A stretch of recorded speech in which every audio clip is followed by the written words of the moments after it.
ॐ गुरुर्ब्रह्मा गुरुर्विष्णु गुरुर्देवो महेश्वरः गुरुर्साक्षात् परब्रह्म तस्मै श्रीगुरवे नमः।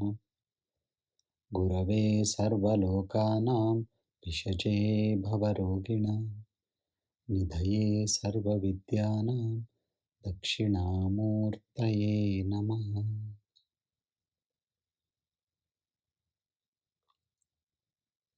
हरिः ओम् श्रीगुरुभ्यो नमः। हरिः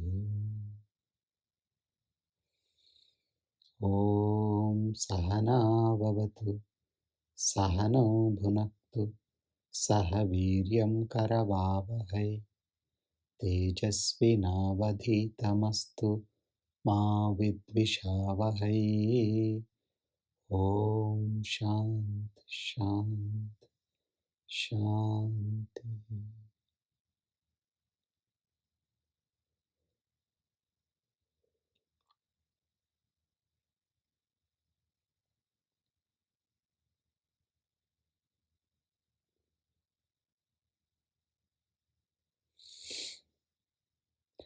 Knowledge is one,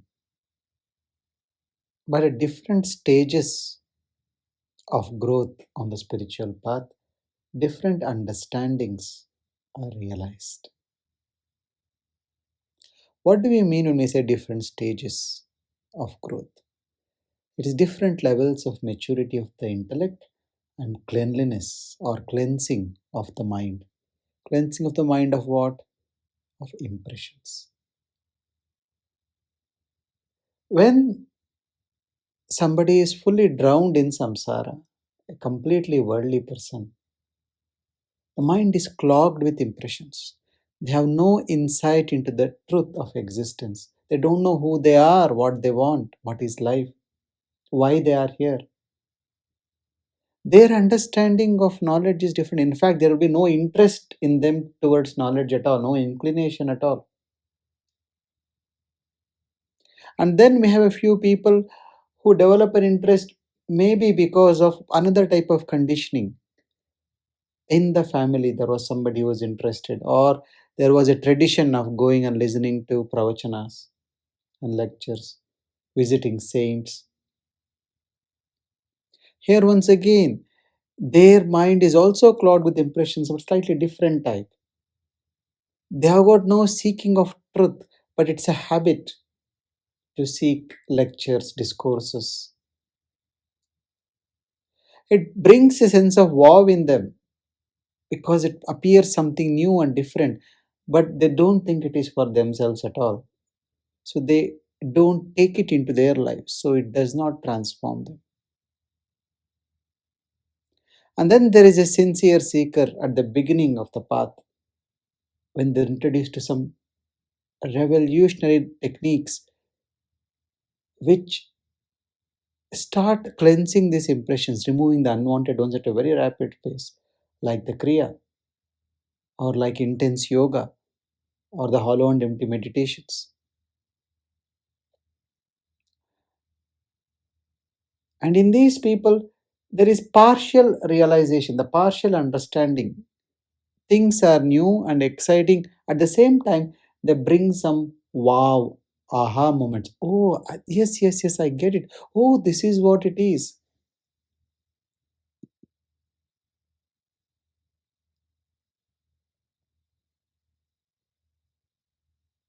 Yeah. And then there is this mind of the enlightened, where the mind is actually no mind. The mind is so totally free of impressions that reflects the self as it is. So, for a seeker, as he moves on to the path, moves through the path, it is important not to just be a seeker all the life. You need to realize things as you move on. And this realization comes with experiences. These experiences are given to you by the techniques, and the techniques are the blessings of the master from whom you received. Like the mantra of Sahaj, like the Kriya, like the hollow and empty meditation. The voice of Gurudev itself is a transformative energy which brings you that experience of samadhi. Samadhi is bliss. There is no bliss higher than samadhi for an awake mind. And samadhi, bliss, and timelessness are interlinked. See, in deep sleep also you experience timelessness. You don't feel like you slept for 8 hours, right? When you're working during the day, you feel you worked for 8 hours, 9 hours. But when you sleep for 6 hours or 7 hours, you don't feel that length of time. Yeah, because you are resting in the lap of the self. You're dissolving in the spirit. The mind has gone to the background and you are embracing the spirit and staying with it. That's why you experience this timelessness. That's why after nice deep sleep, you feel so blissful when you wake up because that experience is still lingering on with you. It's like you have eaten something very nice and the taste is still lingering in your tongue. The same timelessness you can experience when you are awake in deep meditation or in samadhi, what we call nirvitarka samadhi or nirvikalpa samadhi, a state of samadhi without thoughts, where there is no mind. Mind means time, and time means misery. No mind means bliss, bliss and elevation. So, it is very important for a seeker, unless you got a strong samskara from previous lifetime about the truth, that it strikes to you right at your core when you hear it. Otherwise, it is important that you have the experience of samadhi. Because only in samadhi, the highest Upanishadic knowledge of non duality makes sense. Are you getting what I'm saying? At a very initial stage of a seeker, it's important to get involved in yoga, in bhakti, in seva. Yes, these are important in all levels, but these are extremely important at the beginning level because these not only purify your antahkarana, they also give a proper direction to your rajas. They make your actions more perfect. But a stage has to come when you have to drop actions and dwell in non action. This non action is meditation because it is there you'll come across the indifferent, non doer self. The spirit, the Brahman, the pure consciousness is not doing anything, but in its presence, everything is happening. So you experience this witness, this presence only through meditation. So, regular meditation and the frequent experience of samadhi, even for short bursts of maybe few minutes every time you sit, is very essential for the progress of a sadhak, of a seeker. Because only through this you experience the timeless dimension of your own existence. And this is also very important to understand what the Upanishads are telling. So, if there is no meditation, if there is no experience of timelessness, then there is no relief from the world. You can never be free from the world. When there is no freedom from the world, there is no shaking hands with the self. Krishna tells in the Gita, you can either have me or the world. Both cannot coexist. Where the world ends, I begin, Krishna says. Truth and world cannot coexist. Yoga, devotion, service, they all are based still on duality, a sense of me and God or me and the other. It's only in the Upanishads that the other drops off. It's only me. It's only me. It's only me who is reflected or appears as everything else. Or it's only that one divine consciousness which is appearing as me also. And this, you do experience this in meditation, deep meditation. Do you see that everything disappears? All your relationships, all the people, your own body disappears, your room in which you are disappears, the people around you, everything disappears. What remains is that presence of I am. Why is knowledge called highest?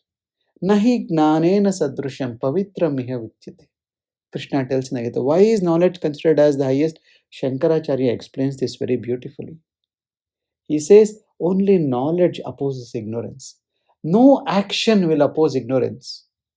So action will not take you towards freedom. Action can only purify your faculty so that you become receptive to knowledge. And only knowledge can transform you.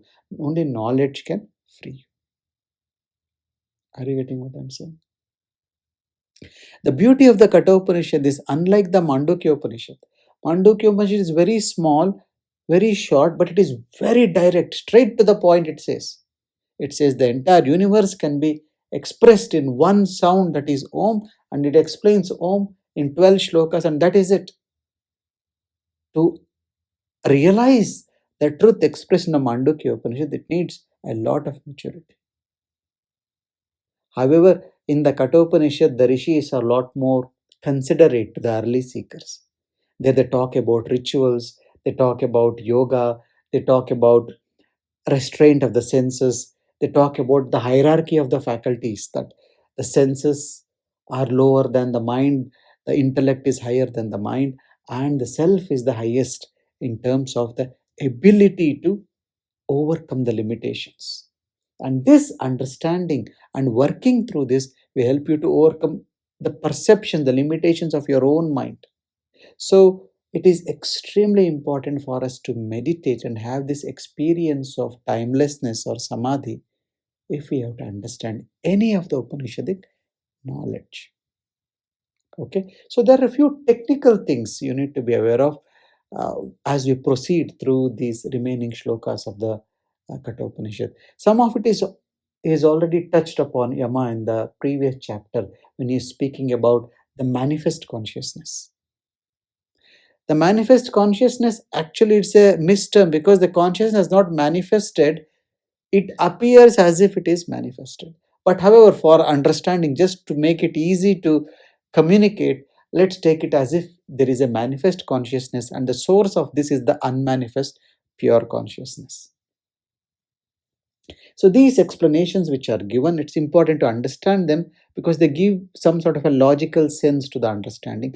And once you come to the core of the Upanishads, you can drop this logic, you can drop these explanations. But right now, it's important to understand. So there will be some sort of a base steps for us to climb the stairs.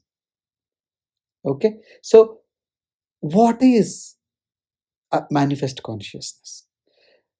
So the manifest consciousness, the unmanifest, or let's start the pure consciousness, the Brahman. What is it? It is just a representative of what you call Sat Chittanananda. It exists, it's alive and vibrant and full of knowledge, and it is blissful. And the manifest consciousness is derived from this unmanifest consciousness, also exhibits these attributes in a limited way, because the manifest itself is limited. Anything that is manifest is measured, and that which is measured, Gurudev calls it Maya. Maya means that which can be measured, and that which can be measured is limited. So, the manifest consciousness, which you call as Prakriti, has come from Purusha, or the unmanifest consciousness, or Brahman, and somewhere it expresses the qualities of Sat, Chit, and Ananda. That is, it exists, it is alive, and there is joy, but in a limited extent. Okay, and what is this Maya? Maya is the power of Brahman, power of the consciousness through which it projects itself as the manifest world. Okay, and two aspects of Maya: Avarana, Vikshepa. Avarana means it veils. What does it veil? It covers the pure consciousness, and Vikshepa, and it projects it as something else. These are the two important things, qualities of Maya. And Maya is composed of the three gunas and the five elements. Using the five elements, the three gunas, the manifest consciousness or the manifest world or Prakriti comes into existence. But always bear in mind that the manifest is only illuminated by the unmanifest. Without the unmanifest or pure consciousness, the manifest has got no existence. It's like only in the presence of light You can see everything. When the light is switched off, in spite of everything being in the room, you cannot see anything. Are you getting what I'm saying? So, Prakriti or the nature or existence or the manifested world can present itself to you in all its diversity. But it is just reflection of the pure consciousness in different mediums. So, this Prakriti, this manifest consciousness, is being described as in many ways, but let's take one simple way which we already talked about: the causal body, the subtle body, and the gross body. The causal body is closest to Brahman, so it has lot more attributes very similar to Brahman. So it's like the planet which is closest to the sun is most brilliantly illuminated by the sun than which is the farthest from it. So the gross body is farthest from the self, from the Brahman. So it is least illuminated. So it is least representative of the pure consciousness, whereas the causal body is the most representative of the pure consciousness or Brahman. So what is this causal body? This causal body is also in other places called Saguna Brahman, or what we call as Ishvara. What that which we commonly worship as God with all the attributes of creator, sustainer, destroyer, or Brahma, Vishnu, these are all parts of the, or not, I can't say part, these all belong to what you call as the causal body. And what comes out of the causal body is the subtle body. The subtle body is also called as Hiranyagarbha, or which we commonly call as Brahma. The subtle body and the gross body are in a seed form or as an intention in the causal body.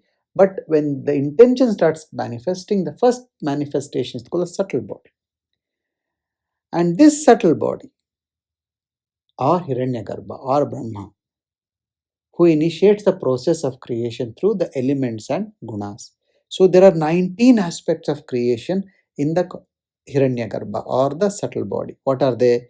They are the four antahkaranas: mind, memory, intellect, and ego. Five pranas, five gnanendriyas, or the sense organs, what we call, and five karmendriyas, the organs of action. All these together, 19 components form the subtle body. And from there comes the gross body, which is made up of the condensed five elements. So, the five sense organs, the senses are part of the subtle body, the sense organs are part of the gross body. So, in total, the manifested creation is said to have 25 components. One component in the causal body, 19 components in the subtle body, and 5 components, sense organs in the gross body, or made of the condensed 5 elements. The same 3 bodies, we already discussed this before, can be represented as deep sleep, dream state, and the wakeful state. Wakeful state represents the gross body. When you are awake, the dream state represents the subtle body or the Hiranyagarbha or Brahma, and the deep sleep state represents the causal body, where everything is like a seed and from which all this gross and the subtle body or the dream and the deep sleep state are hidden in the subtle body. Is this clear so far? So, we think the wakeful state is the most real aspect of our existence, but look at it, irony of it, that is the most unreal aspect of the existence because it is the farthest from the spirit. The most real is the deep sleep state, what you experience in deep sleep, where you think I have got no experience of anything, I've got no awareness of my body, my relationship, there is no pain, no suffering, no binding at all. That is more close to our the truth of our existence. And what we experience in this wakeful state is the farthest away from the truth of our existence, the most unreal aspect of our existence. Because here the mind is so totally dominant. The mind is a corrupted, imperfect system. In fact, it is an obstacle for us to experience our true nature. And In the wakeful state, this mind is so dominant and awake, and that is why we fail to see the truth of existence, and we are so strongly feel identified with not just our body, with other bodies as well in this state of wakefulness.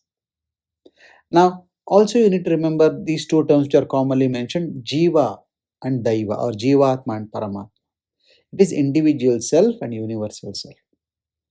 The universal self, what we also call as Brahman or pure consciousness. Some places they call this as Purushas.